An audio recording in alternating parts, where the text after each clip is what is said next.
A Medicaid Compliant Annuity, or MCA for short, is a specialized product used to accelerate eligibility for Medicaid while preserving assets in the process. Technically speaking, an MCA is a single premium, immediate annuity with added restrictions that meet the requirements of the Deficit Reduction Act of 2005, and thus making the contract Medicaid compliant. It contains zero cash value and is considered income only. An MCA is a crisis Medicaid planning tool that is used to help individuals who are already in their nursing home or about to enter one accelerate eligibility for Medicaid benefits. The purpose of the MCA is to spend down excess countable assets and convert them into an income stream in order to comply with Medicaid's strict asset limits. Because the annuity has no cash value and meets Medicaid requirements, the applicant's assets are essentially eliminated, and the owner of the contract begins immediately receiving benefit. In order to be Medicaid compliant, the annuity must have 5 main requirements. First, the annuity must be irrevocable. That is, the payment amount, term, and parties of the annuity cannot be altered.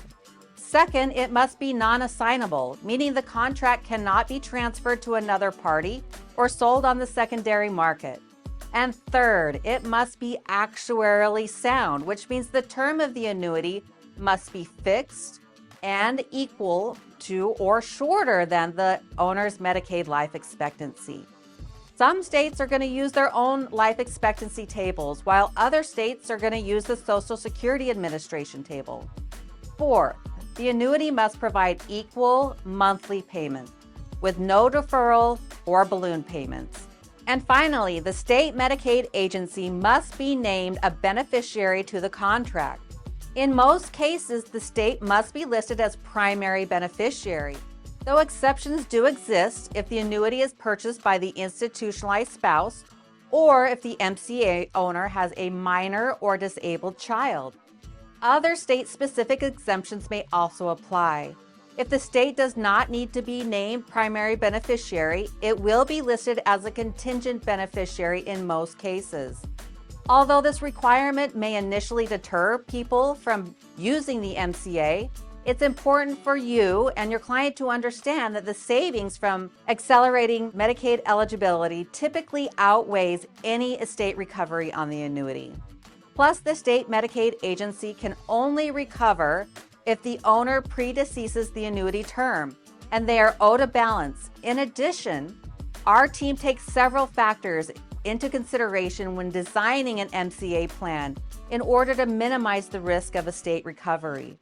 When it comes to using the Medicaid compliant annuity in practice, strategies vary depending on the applicant's marital status. For instance, a common strategy for a married couple is to fund the countable assets above the community spouse resource allowance into the annuity. In many cases, the community spouse is going to be the owner, annuitant, and payee of the contract. Though the annuity can also be owned by an institutionalized spouse in certain cases. Either way, once the annuity is purchased, the institutionalized spouse gains immediate Medicaid eligibility.